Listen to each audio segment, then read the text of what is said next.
اور ان کو نوح کا قصہ پڑھ کر سنا دو جب انہوں نے اپنی قوم سے کہا کہ اے قوم، اگر تم کو میرا اپنے درمیان رہنا اور اللہ کی آیتوں سے نصیحت کرنا ناگوار ہو تو میں تو اللہ پر بھروسہ رکھتا ہوں،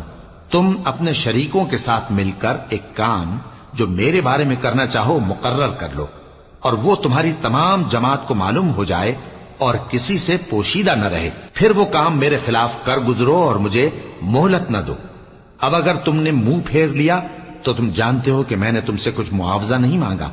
میرا معاوضہ تو اللہ کے ذمے ہے، اور مجھے حکم ہوا ہے کہ میں فرما برداروں میں رہوں۔